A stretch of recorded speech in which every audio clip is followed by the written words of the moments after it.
What's going on, YouTube? We're here moving on to the round of 16 of Leagues Cup. The round of 32 just concluded, and I would say delivered compared to at least the group stages. We saw a lot of high quality matches and teams finally, especially these Mexican teams, fielding their first choice lineups for the most part. And things are getting much more serious now as we progress through the tournament. And we got 8 games in this round coming your way. One at the time of recording today, August 12th, Monday. Just one today, and then 7 on Tuesday, August 13th. So a lot to cover, and we will go over what the bracket looks like very shortly. But first, we have to get into the betting aspect of the show. As you could tell, probably my face is absolutely toast from the sun over the weekend. But you know what's also red hot is our picks, and we crushed it opening round of the knockouts, round of 32 of the show plays. We had 2 plus money hits, 1 loss on the Timbers there, and then a push. So you were profitable if you simply tell the show. But as I've been preaching every episode, please make sure to follow my Twitter if you are interested in the betting aspect, because I post more plays on there depending on waiting on lineups or just live plays such as the Miami one in there. And that's also a crucial aspect because especially with this tournament, even though we are getting down to less teams, sometimes some of these games have certain players 50-50 and really can't make a logical bet and trustworthy bet without knowing all the information. So the add-ons for the round of 32, we especially crushed it with those. And I think it's no coincidence that with these stronger lineups in the knockout rounds compared to all the variables with the mix and match kind of lineups in the groups, that we've been doing better for ourselves. So once again, make sure to follow the Twitter, and let's just get into the bracket ahead of the round of 16. So here are the round of 16 matchups, and from my personal perspective, I got I think 7 out of the 8 East side teams that advanced correct. The only one being wrong, I think I had DC instead of Mazatlan, but then my West was a little bit harsher. It was a bit harsher to me. I think I got only 4 teams, being LAFC, PUMAS, the Rapids, and Club America. I mean, I had Houston as a dark horse, and I still think Club America is vulnerable, especially defensively, but I definitely don't see them losing to St. Louis.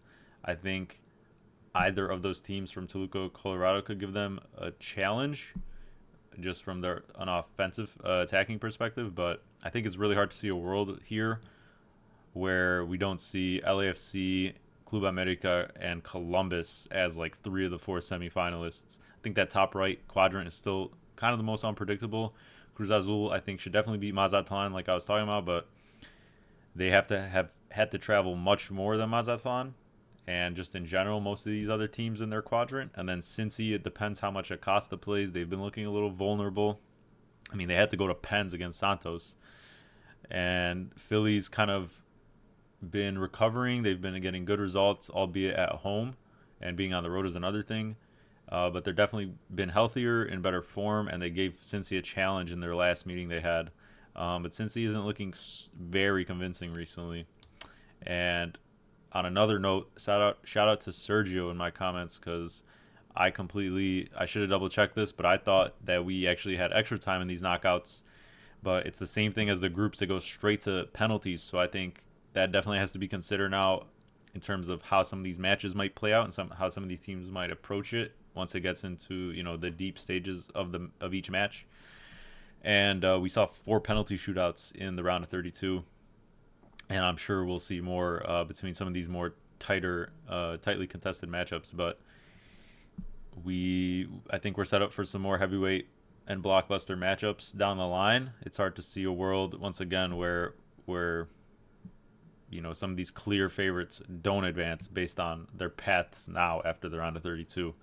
But let's just get into every round of 16 match, all 8 of them, and I'm going to go through lineup notes, things to look out for, of course, and whether or not I will be making specific bets ahead of time for each game. We kick off the round of 16 with the Sounders hosting Pumas. The Sounders got it done against Galaxy at home. They've played all their 3 games so far in Seattle, and they get to stay here again. They got it done against the Galaxy 3-1. They got 2 goals on corner kicks to get out to an early lead, and then they capped it off with a banger curler. And Galaxy's strategy and just general philosophy doesn't really work when they're forced to play from behind, especially by multiple goals. They don't have that really freedom, and they just couldn't get it done. They went behind far too early, and it was too big of a gap to close. Meanwhile, Pumas got it done on the road against a Whitecap squad without Ryan Gauld, who actually was injured but did feature on the bench, but he didn't even get playing time. So that was interesting for him to even be included if he wasn't going to play. But regardless, they have been traveling a little bit more now because they had their 2 group games in Austin and then had to travel to Vancouver. Now they have a shorter travel, obviously, down to Seattle. And it's a weird thing with them because they haven't really been playing a full strength 11. They've been kind of mixing and matching who's playing. Like Cesar Huerta has been kind of playing. Martinez got rested the last game, played like the last 20 minutes.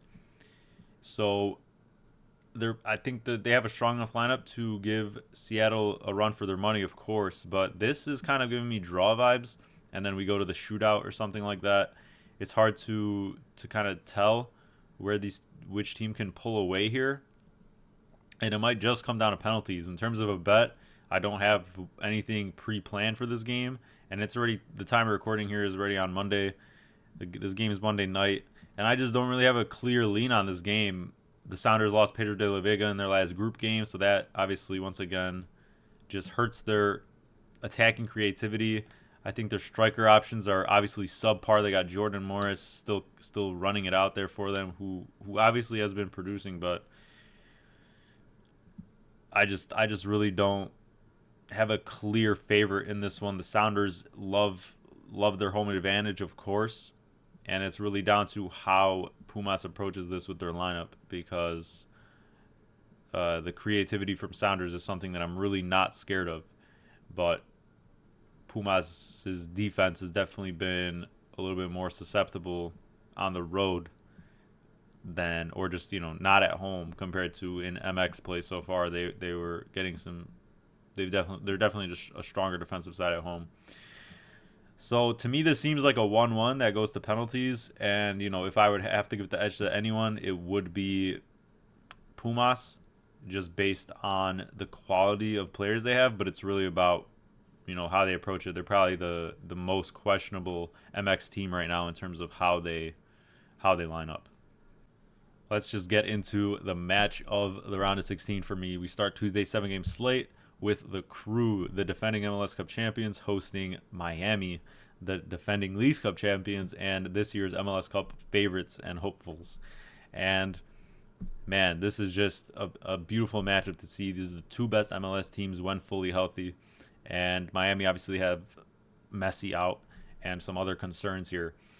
The Crew, they skipped the group phase, and we were wondering how they would line up, how seriously they would take this tournament and approach it, and if they were really willing to give it another deep run after dealing with the Champions Cup schedule.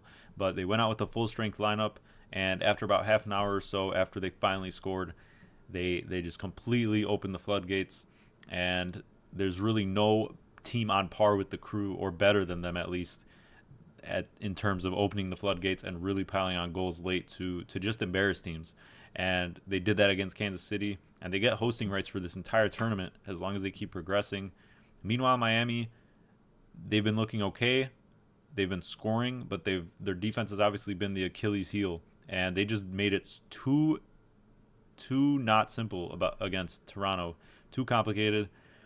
They won 4-3. They went up 2-0 and then 3-1 in the matter of 25 minutes. And then they give up 2 boneheaded penalties and almost a third. They were lucky to not get it, but as a result, because that tackle was like a foot outside the box, they get a red card. And they play for 10 men for about an hour. And Toronto never tied it up, but they got within a goal a couple times, and they made it really hectic late, especially. And now, so Miami, already weaker on the defensive side of the ball, lose one of their center backs.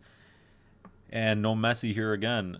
Unless they were to advance deeper, I think that would be the only way he comes back. But I just don't think he's going to be going here based on, the injury reports and everything else. And so that we get into our first best bets of the show. I have the 1.5 units on the Crew money line and over 1.5 goals in the game for plus money. And then why not as well another half unit on some really good value for Crew money line and both teams to score. The Crew are just rolling and they're fully healthy. They've gotten their other signings acclimated to the team, such as Chambost and now Dejan Jones, who's a defender. They both got on the score sheet in that Kansas City game, so they've got some minutes under them as well for the Crew, and everyone's just adjusting really well. And they get to stay home. They're almost unbeatable at home, and if they get rolling, I just don't see how, if the Crew win especially, that this is going to be like 1-0. This game just has goals written all over it in general, and Miami I think as well can contribute. They've been scoring, they've been fine on that end, but it's obviously the other end. It's a double-edged sword for them. And I'm just going to take the value here. I'm going to take the better team. The Crew lost to Miami in league play earlier, but that was also in the midst of that Champions Cup run, or at least right at the end of it. Or after they got done with it, and they were on a really heavy road schedule then. So have to take that aspect into play.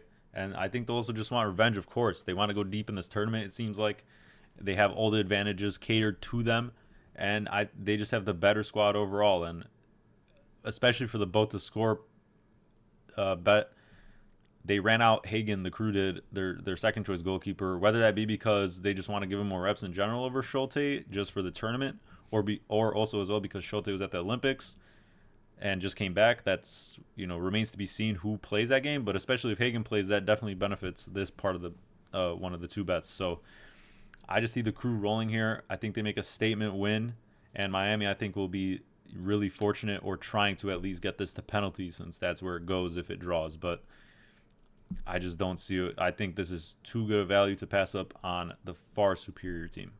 We continue on with Tuesday's slate. Cincinnati hosting Philly. I had Philly actually beating Cincinnati in my bracket challenge here, just based on whether or not Acosta would go, and it's still kind of a doubt how much he plays in this one. He played about 20 minutes, I think, in that game against Santos, and we'll see if he starts in the next one. We'll see if he's ready for that. But Cincinnati had to go to pens against Santos. Meanwhile, Philadelphia, 4 wins in their last 5 games. The other one was a draw against Cruz Azul that went to penalties that they lost on. But they started off the round of 32 at home with 2-0 against Montreal. They've really picked it up, especially defensively recently. They're much healthier. And the only thing, I'm worried about, obviously, is them going on the road instead, right? They have had a strong road form in MLS play. But Cincinnati, obviously, with a clear home advantage, with they don't have to travel like Philly does, and they do get scoring production out of basically everyone. But it was a weaker performance against Santos.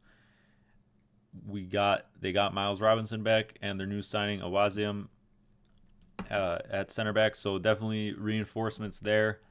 But this one's a little hard to call. Definitely have to give the edge to Cincinnati just being at home, and if Acosta is healthy, the more dangerous team for sure. But I think this is one that Philly has the chance to steal. I think that's not out of the realm of possibility. But I don't have a clear, look on this one in terms of a bet, especially with Acosta's status in doubt. I think it's more of a wait for the lineups and maybe make something. But I think this one, both teams can definitely drop a disappointing performance. And I'm going to stick with, I think this goes to penalties as well.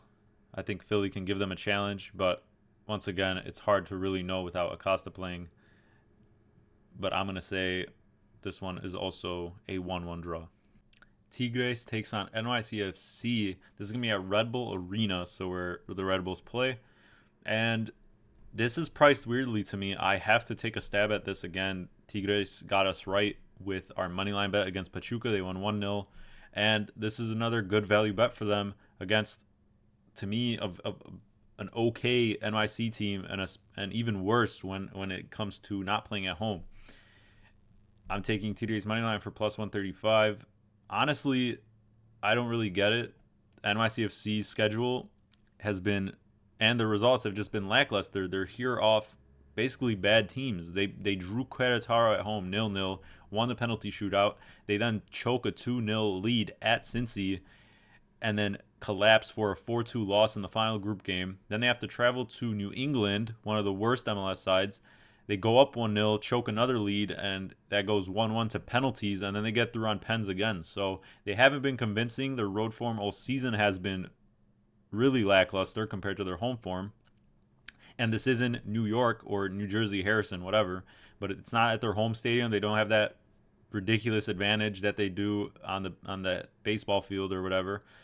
And just specifically, they're not at home, right? And Tigres obviously has to travel here from Austin, where they played their round of 32 match against Pachuca, but they've actually traveled less than NYC has had to, with NYC going a home game. They played then at Cincy, and now this round of 32 game at New England. So even though it's not obviously a far travel from New England to here, they also have 1 day less rest than Tigres does from the round of 32 game. But Tigres, they played both their group matches in Houston, and then they played this round of 32 in Austin. So for those 3 games they have to travel, they only have to travel now here, and it's, a decently long travel, but they have 4 days of rest. And NYC, I just don't think has enough of what it takes to upset them in this matchup. I think Tigres is also taking this seriously. They have enough players to rotate and still perform. And this could be another sweaty win, but you could take the draw no bet. That's still definitely playable, but I really like this value here. And NYCFC just doesn't scare me generally. I think they've been fortunate from a weaker schedule. And Tigres, just the quality, regardless of the age of their squad, I think that also can make the difference here. I think this is a good run, albeit, for NYCFC. But I think this is where it ends, and Tigres will not want to get this down to penalties, and I think that's what NYC will probably be hoping for. I don't see them obviously upsetting Tigres in 90 minutes, but the worry is a draw here that NYC sticks it out. But, from an attacking standpoint, it's really just Santi doing it all. He got the pen against New England, and then they couldn't even kill them off. They had to go to pens, right?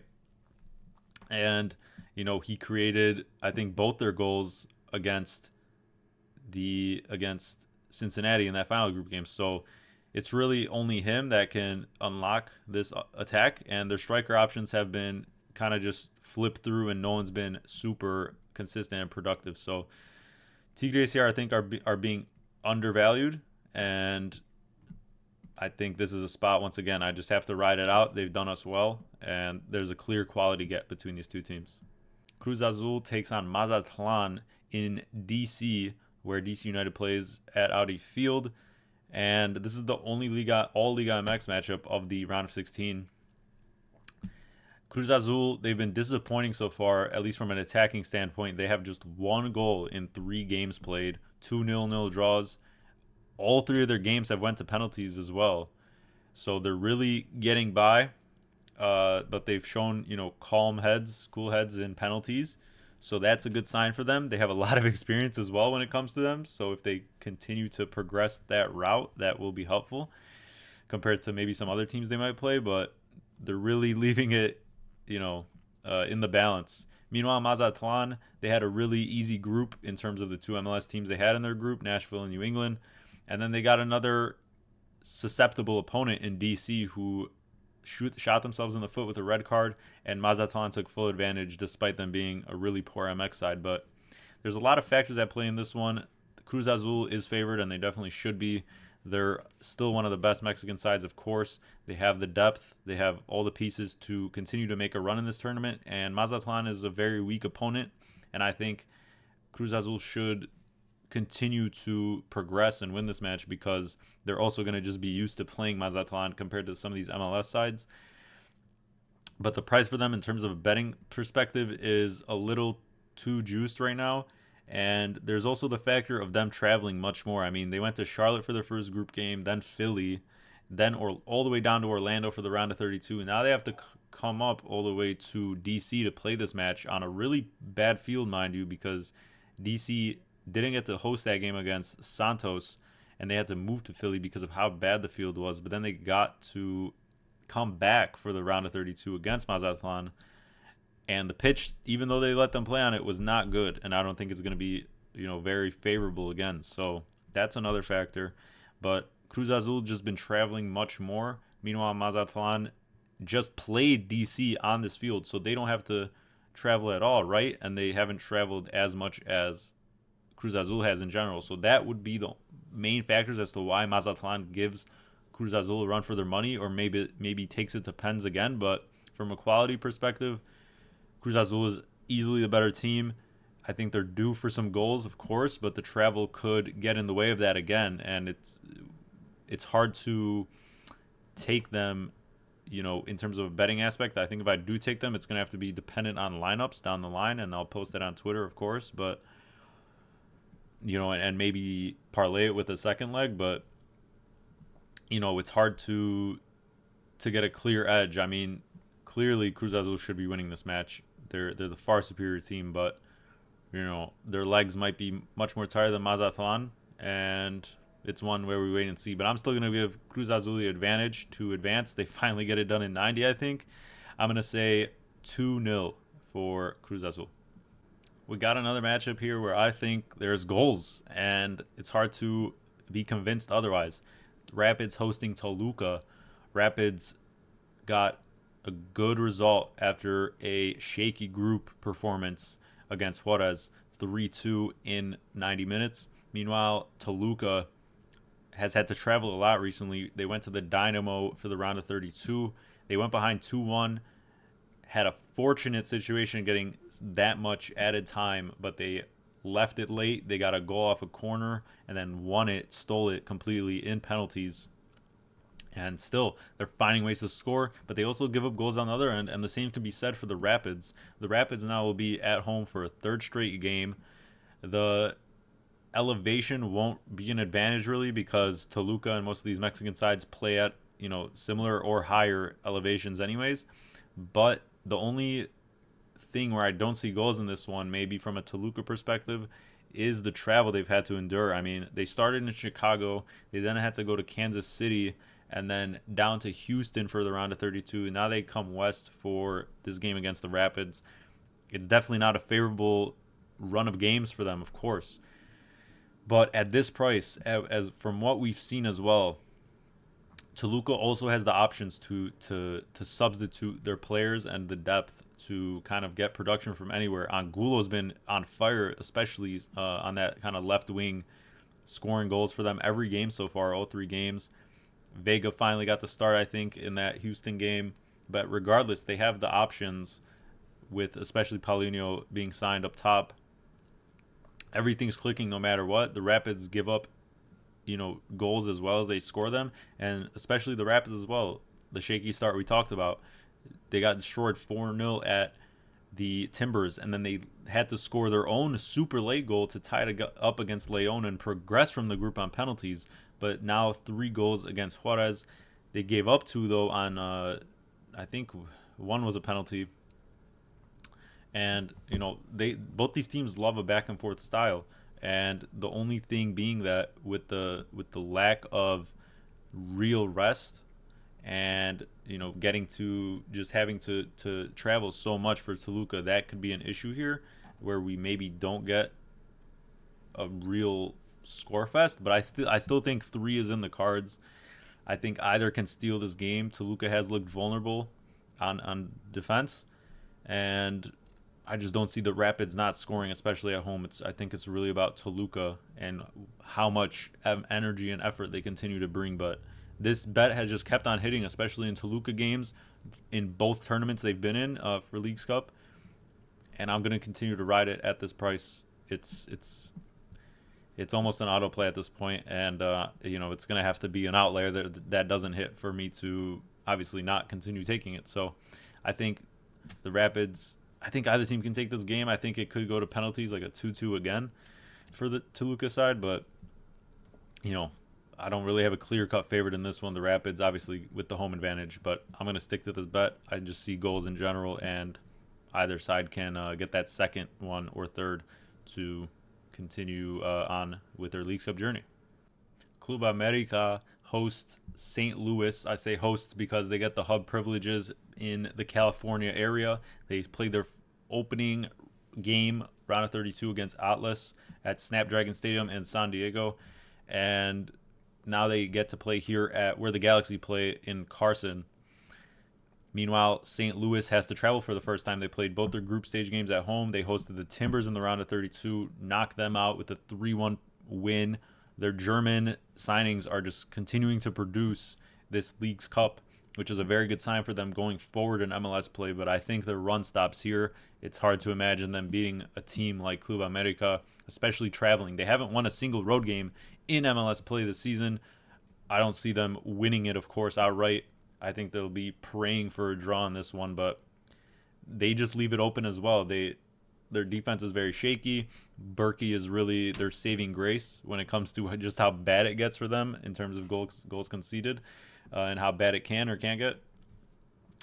And Club America, with all the advantages in the world here, I have been harsh against them, obviously, with my bracket challenge and all that. They can definitely be surprised by some better MLS teams or the right team when it comes down to the later parts of the run and the bracket, and when it gets to maybe like the quarterfinals. But this team, I just don't see St. Louis giving them too much trouble.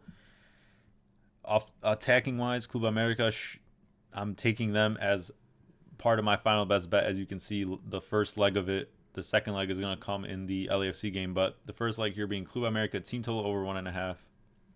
This is honestly almost at a straight bet type of price if you want to take it, but it's kind of gotten a little juiced. And it's simply put, Club America should win this game. They are the clear favorites. The price for this is the same price as their money line, so it's clearly hand in hand. I think I just want to trust one side of the ball here because they are definitely capable of exploiting St. Louis with their attack, but on the defensive side of the ball, you could see that they're not as dominant. I don't think they're definitely a safe bet to keep a clean sheet, even against a team like St. Louis, who, have had their troubles, but they're definitely been waking up on the attacking side of things. So as much as I do believe Club America will win in 90, I don't want to trust their defense. I think this could be, once again, another game for just goals in general, if you want to go that route. But I'm going to trust the much superior team here to give me 2 goals. And, if I had to make a score prediction for this one, I'm going to go 3-1, maybe 4-1 if it really gets out of hand for St. Louis. I think Club America has no problem getting past this side and going to the quarterfinals. To close out the round of 16, the second leg of this final best bet I have, starting with the Club America team total. To wrap it up, the second leg being LAFC on the money line. That's going to get it to plus 125. LAFC hosting the Earthquakes here. It's a pretty straightforward lay piece. LAFC should win this one. They're heavily favored to do so. They beat up on Austin, another bad team, at home. They get to stay home here. San Jose obviously doesn't have to travel far, but regardless of the results recently, they have had a confidence booster, obviously beating Necaxa 5-0.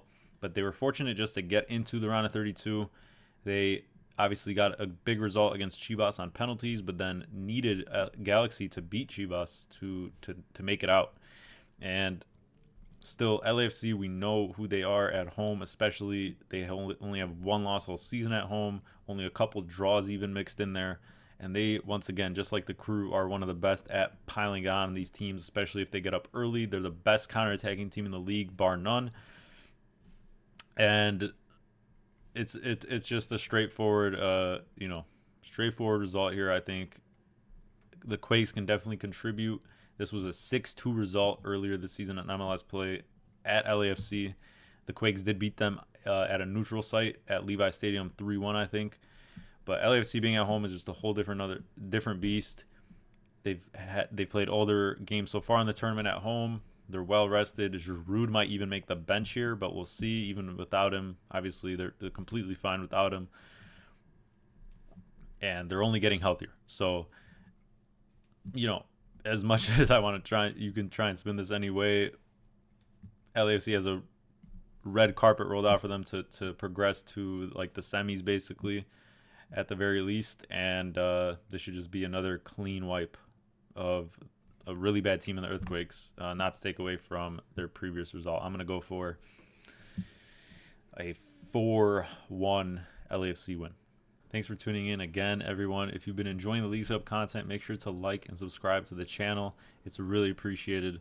And make sure to follow the Twitter as well if you're interested in more MLS news, discussion, and more betting picks like I alluded to, especially for this slate. I may not have many add-ons because I already have my hands in most of these games. But if I do add anything, it'll probably have to do with the Cruz Azul game when lineups come out. I think Seattle Pumas and Cincy Philly are probably just going to be ones I stay away from in general. It's probably the hardest ones to call.